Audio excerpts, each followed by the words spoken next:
নমস্কার বন্ধুরা, জ্যোৎস্নার রীতিকথায় আরেকটি নতুন পর্বে তোমাদের সকলকে স্বাগত জানাই। বন্ধুরা, আজকের পর্বে আমরা জানব 2024 সালের প্রথম পূর্ণিমা অর্থাৎ পৌষ পূর্ণিমা বা মঘা পূর্ণিমা কত তারিখে পালিত হচ্ছে তার শুভ সময়সূচি এবং স্নান দানের শুভ মুহূর্ত এবং এই পূর্ণিমায় কি কি শুভ যোগ সৃষ্টি হয়েছে তা আজকে পুরো পর্বে জানব। তার পাশাপাশি জানবো যে এই পূর্ণিমায় গঙ্গা স্নানের মাহাত্ম্যটা কী। যদি ভালো লাগে আজকের পর্বটি অবশ্যই শেয়ার করে দিও, লাইক করে দিও আর পাশে রাখা বেল আইকনটিকে প্রেস করে রেখো যাতে পরবর্তী ভিডিও নোটিফিকেশন সবার আগে তোমাদের কাছে পৌঁছে যেতে পারে। এক বছরে 12টি পূর্ণিমা থাকে। সবে শুরু হয়েছে 2024 সাল। বাংলা ক্যালেন্ডার অনুসারে চলছে পৌষ মাস। বাংলা পঞ্জিকা মতে মকর সংক্রান্তির পরের দিন থেকে শুরু হয়ে যায় মাঘ মাস। আর বৈদিক পঞ্জিকা অনুসারে এই বছরের প্রথম পূর্ণিমা পরের দিন থেকে শুরু হয় মঘ মাস বা মাঘ মাস। একটি মাসে দুটি পক্ষ থাকে, শুক্লপক্ষ ও কৃষ্ণপক্ষ। পৌষ মাসের শুক্লপক্ষের শেষ দিন পৌষ পূর্ণিমা নামে পরিচিত। শাস্ত্র অনুসারে পৌষ পূর্ণিমা মোক্ষ লাভ করার জন্য উপযুক্ত। এদিন পূজা অর্চনা করলে ও গঙ্গা স্নান করলে পুণ্য লাভ করা যায়। পৌষ পূর্ণিমার জপ তপ করলে মা লক্ষ্মীর কৃপা লাভ করা যায়। তাহলে আজকের পর্বে এখন আমরা জানব যে এই পৌষ পূর্ণিমার শুভ সময়সূচি ও স্নান দানের মুহূর্ত, সত্যনারায়ণের পুজোর সময়সূচি ও চন্দ্রোদয়ের সময়। পঞ্জিকা অনুসারে পৌষ পূর্ণিমা তিথি পড়বে 24শে জানুয়ারি 2024 রাত 9:49 এবং পূর্ণিমা তিথির অবসান হবে 25শে জানুয়ারি 2024 রাত 11:23। পৌষ পূর্ণিমায় অনেক হিন্দু গৃহে সত্যনারায়ণের ব্রতকথা পাঠ করা হয়।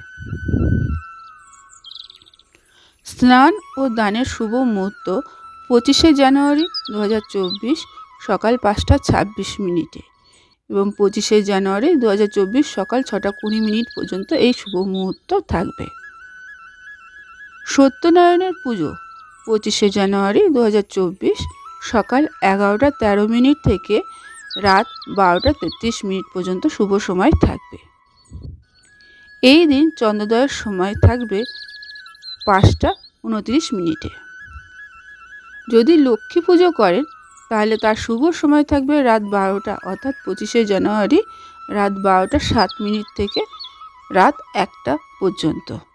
আবার এই পূর্ণিমা তিথিতে 5টা শুভ যোগ তৈরি হয়েছে। রবি যোগ, গুরু পুষ্য যোগ, অমৃত সিদ্ধি যোগ, প্রীতি যোগ ও সর্বার্থ সিদ্ধি যোগ। রবি যোগ শুরু হচ্ছে সকাল 7:13 থেকে সকাল 8:16 পর্যন্ত।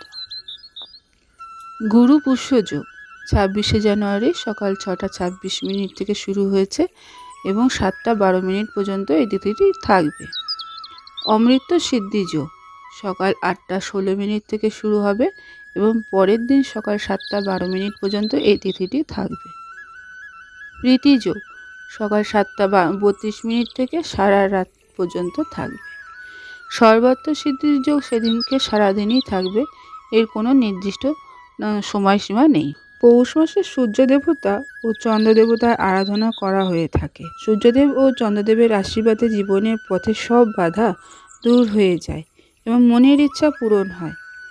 প্রচলিত বিশ্বাস অনুসারে পৌষ মাসে মা লক্ষ্মীর আরাধনা করলে সুখ সম্পদ সমৃদ্ধি লাভ করা যায়। আগামী পৌষ পূর্ণিমায় লক্ষ্মীনারায়ণ ও মহাদেবের আরাধনা করুন। এছাড়া শাস্ত্র অনুসারে পৌষ পূর্ণিমায় গঙ্গা স্নান করা অত্যন্ত গুরুত্বপূর্ণ। শাস্ত্র অনুসারে পৌষ পূর্ণিমায় গঙ্গা স্নান করা অত্যন্ত শুভ বলে মনে করা হয়।